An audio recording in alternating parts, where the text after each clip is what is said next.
GND, let's see though, in his second match on an international stage, will he be able to keep things up? Again, Chico in the helms.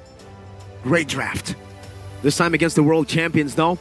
Still defending world champions, this time in MPLI 2023, looking for a better result compared to their result in MPLI 2022, where they were knocked out by EVO's legends. Funnily enough, the team that Rebellion just beat in their first match in Group C. Ladies and gentlemen, Rebellion Zion into the blue side, Echo on the red. Let's see, Rebellion Zion, Arlet banned out, and Echo. Wow, the insta respect. Yeah, they respect that Fanny from Vincent, and they just banned it out completely, even though they have the red side. With the Arlet banned as well though, Rebellion have definitely kept a very, very good eye on Echo in their match against Bigatron Alpha. That was one of the picks that gave Echo a way back into the game so late. The final slash by Sanford, a game changer. Unfortunately, not game changing enough to get them that first victory in the group stage. But with the Fanny ban, we all know what it is for. Vincent had a phenomenal game on this Fanny just earlier. Still gonna be the 1-1 as well, though. Respected over from Bennyqt.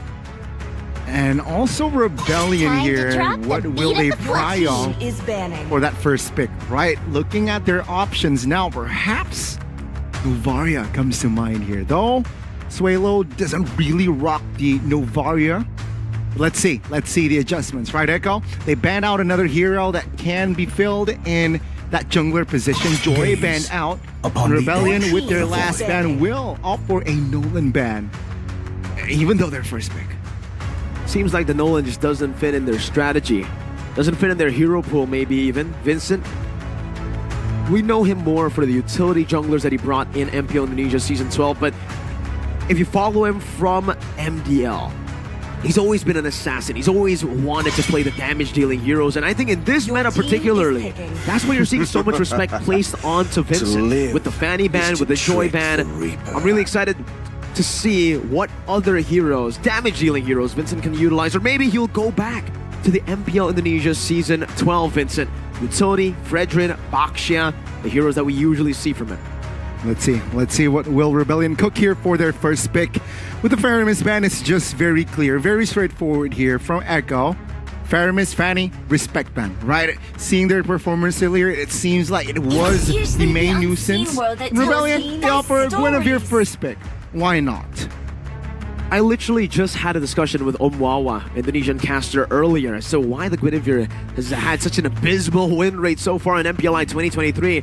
He says personally, he doesn't like it. Okay. It feels like, sure, you have a lot of CC, but in terms of damage, you have to rely on your teammates. And in a lot of these scenarios, in a lot of the situations, especially up against kiting composition, you're not able to get enough damage to burst these frontliners down. And so far, looking at that Guinevere pick, Echo have adjusted properly to it, right? Instant burst, instant damage is what Rebellion needs to do to go for after the Guinevere pick. And for Echo, they want to kite back. They want to utilize that sustain to play a long game. And that's what Rebellion go for. They're adding, doubling down into that initiation that the Violent Requiem and the Spatial Migration from the Guinevere can provide. Echo say we can go for a little bit of burst ourselves. The Kadira, a signature pick for Sanji, locked in for Echo. That and the three heroes that has been picked up by the side of Echo has all crowd control, right? We have the knockup from that Circling Eagle. Kadita, huge crowd control, chain crowd control as well. And of course, we all know the taunt, the knockup as well from Fredrin is in their composition. So if we're looking for a 5v5, Echo is also ready within their arsenal. They have that arsenal in them. Now Rebellion though, a little bit different. They want range and vision. That's why they picked up the Novaria. And Echo saying, you know what? We do not want to deal with Moai's Bruno.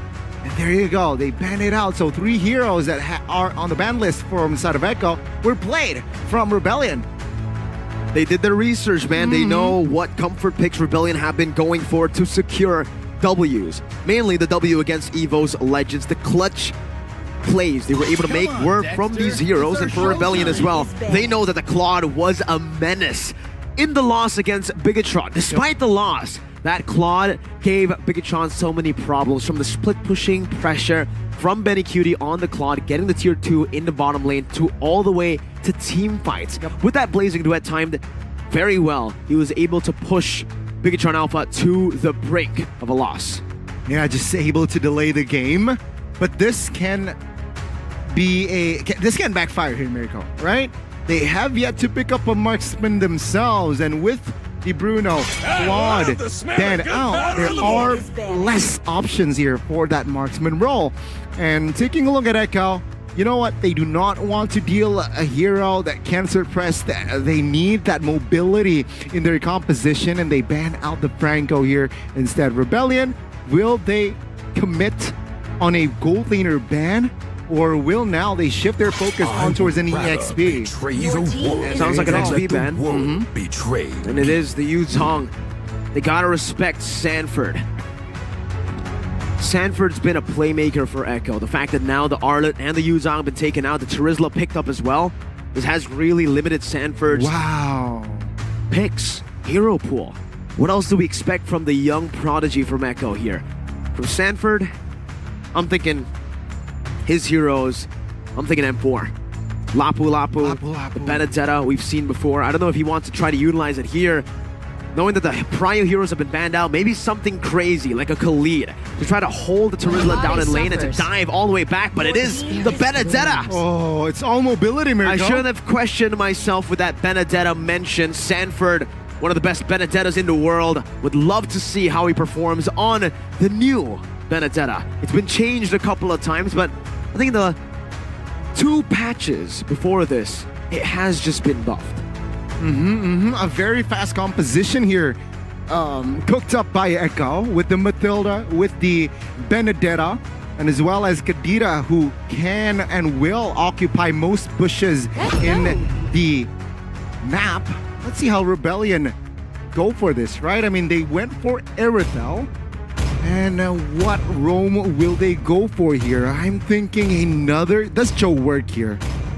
Is my question. A bit risky knowing that the gold lane hasn't been picked up yet right now. Can be a Purify gold laner. The Rock becomes the option. Something we don't really see a lot from Rebellion Zion's Audi TZ. But we have not seen a lot of Cho as well. He's evolved as a player, added more heroes into his pool. Echo will go for the carry last pick for Bennyqt in the lane against the Erythel. That's a tough matchup. That is a tough matchup. So there, he's relying on the rotations coming from Matilda, Kadira, and help Benny to win his lane, or at least let Benny farm, give and aid Benny to find carry the farm. Because again, carry 3 items needed in his arsenal to really be activated in the game. You gotta wait for that power spike, man. Take a look at the prediction, though, organized by One Esports. This time, it varies. Remember last game, I predicted Evos. You're always the man in the middle, bro. I'm always the man in the middle. And now, I'm the man who predicted Rebellion Zion in a world of Echo. Let's see. Will it be Miracle or will it be the world? Echo Rebellion, composition-wise, I think Rebellion. Perhaps, Scotty. Let's dive into the Land of Dawn. Ladies and gentlemen, the Blue Bulls will look to try to knock out the Orcas in match number 9, group stage day number 1. Okay, JP here, forcing Vincent to pop that red tree. Boom, bang! Shaboink. And again, JP now, with his HP quite chunked. Oh, again, he might be forced to recall. Never mind. Sway Low will send JP back home. If it was Ranger Amas from the Indonesian stream, he would yell, "This is a disaster!" Before the first minute of the game, Rebellion Zion with a kill. Okay, let's see here. First minute already, first kill on the board. Not favoring the side of Echo. And again, considering Borsmarkman rocking the Purify here, I want to see the juggles of crowd control from both teams. The lane is going to be very important here. Like we mentioned, right? It's how JP facilitates the farming of carry. If he falls early on just like that, it does give a lot more space to the side of Rebellion Zion to clear out these waves, to get more pressure on the map, and in turn, to put the carry down early on. Karltzy opening up some space. No, Valley Raccoon as well popped here. Karltzy though will be able to soak the damage. With the help of JP, he is able to rotate on towards Audi and gives him a smack with the Appraisal's Wrath. Just a big smack, but Karltzy will just return back home. Get all his resources reloaded. And in the bottom lane, this is a matchup I'm very interested to see. Cars versus Sanford, two prodigies in their own right. Sanford on the Benedetta is a Terizla that I think should have a bit of an advantage coming into this turtle fight, but we'll see how they perform, how they play it out. Good delay, Audi though, good petrify as well. Audi will not survive this one as Karl secures the kill. Cars now is the next agenda. Sanford. It seems like the damage will be more than enough here. JP looking for the kill, not enough. Sanford, stuck. Take a look at the cover. JP now isolated in the front side, but with Sanji, he's able to escape as Karl now focuses down on the first nuke in the game. Beautifully done by Echo. Sublime neutral objective control through kiting and pulling back with the help of the guiding wind, and also some good aggressive maneuvers by Sanford to zone and poke Rebellion Zion's members away. Also, a big plus is the fact that Karltzy was not able to hit level 4 in that skirmish. That wild charge could have been a big, big blow to Echo.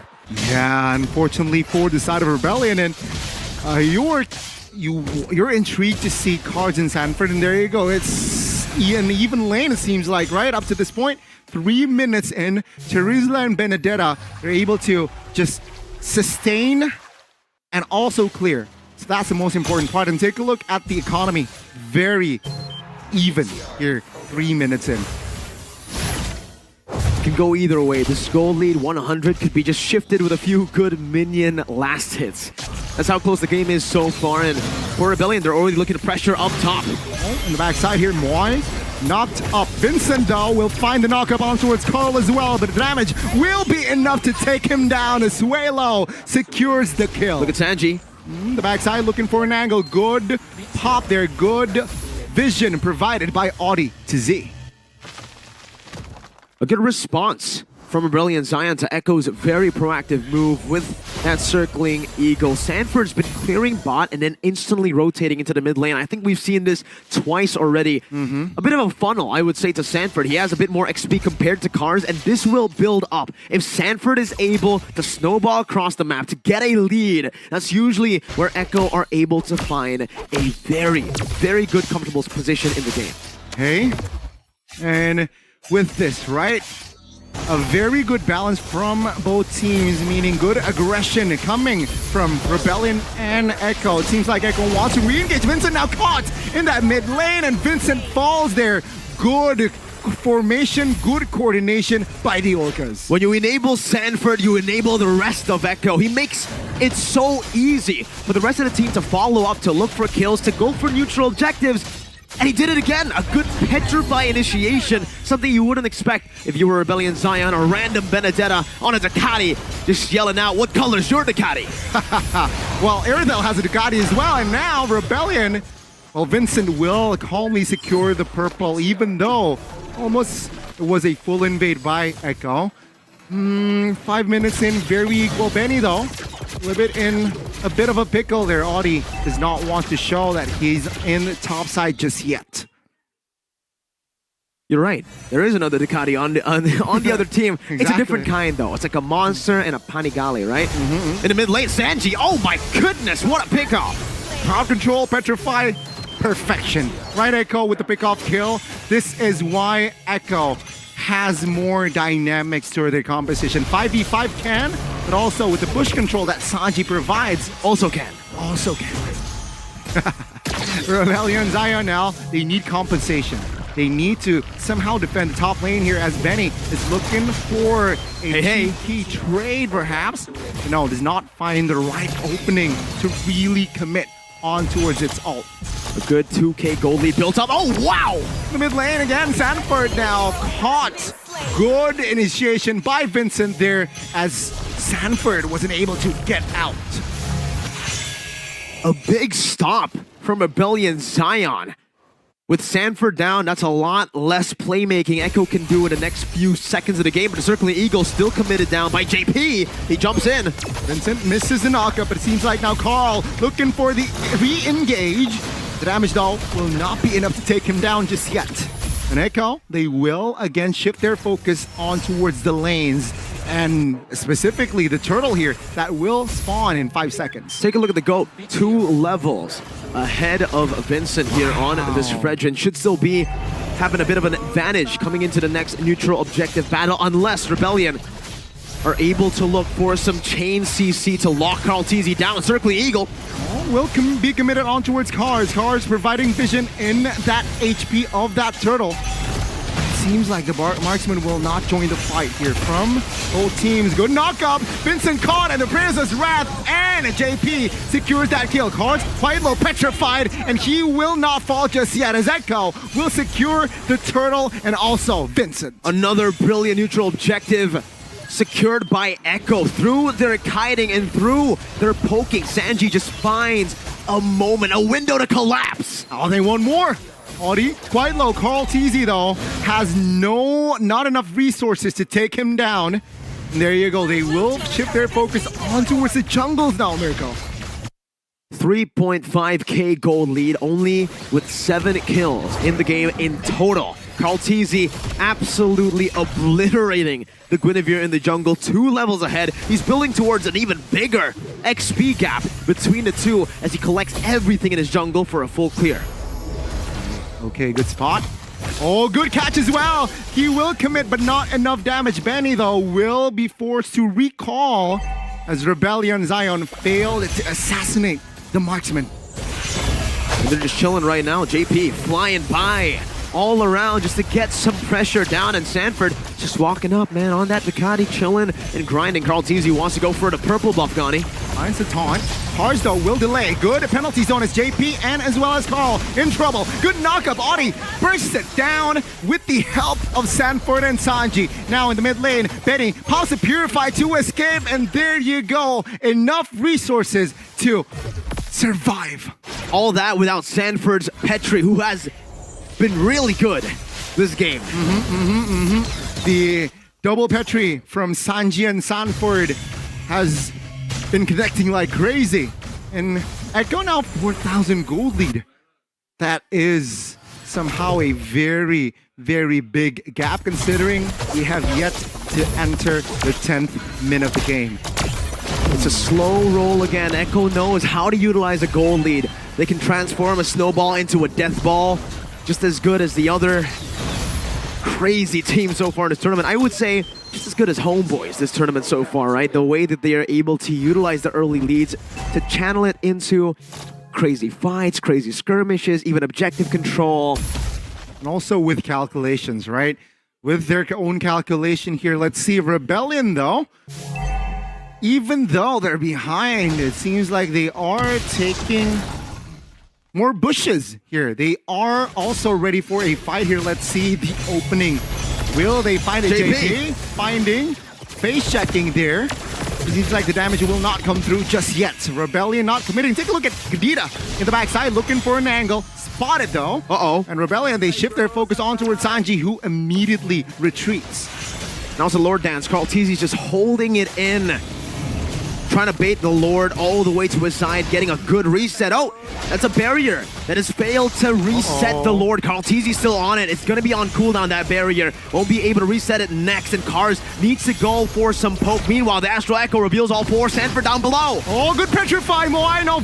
Fairly low. Audi in the backside as well. JP finds the mark and finds the kill. Audi, a late wall charge as Benny is just free hitting. He will secure that kill as Cars in the no man's land, and he will fall as well as Benny picks up the double. Echo are playing it Avenger-esque. One man jumps in, the rest assemble, and they all go for a superhero landing straight for 4 members and the Lord. It's a combo together. Man, the coordination, the formation, the timing, perfection. And Echo, they will secure the Lord, and take a look at the recalls. It's nothing personal, Suelo. Nothing personal. It's all business today for Echo as they try to make their way a comeback to the group's top outstanding. Bra. Indeed. And Name that hero, Gani. What is it? it's still Bauman. It No, hasn't the hero changed. on your screen right now. Oh, Guinevere. Beautifully done, my friend. Vincent. Right? So again, 10,000 gold lead, 11 minutes in. Lord is up. And with this deficit, Rebellion, can they really save all three base turrets? I don't think so. I think they will sacrifice two. Let's see if they go for a big fight here. They should be able to actually defend for a bit longer, Gani. Knowing they have a Navaria, an Iridol as well, that's a big smack, a big boink from Karltzy. Exactly. Now top lane, pushing mid, managed by Rebellion Zion without touching the turret. The top side, quite weak here, and there you go. The first turret falls. Lord will take care of the bottom lane turret. Oh, Sanji jumps in on towards Vincent, who is still sustainable. Good knockup, but no fall of damage there from the side of Rebellion. Circling Eagle, seems like good circling Eagle and Petrify as well. Vincent will fall alongside Moai and Echo. They look for the close. What a combo together in unity. The base turrets all falling. Gani, this might be it. Su Expose and Echo will find their first win in Group C. The Blue Bulls will fall short. The Orcas lead into their comfort picks and find a victory in the group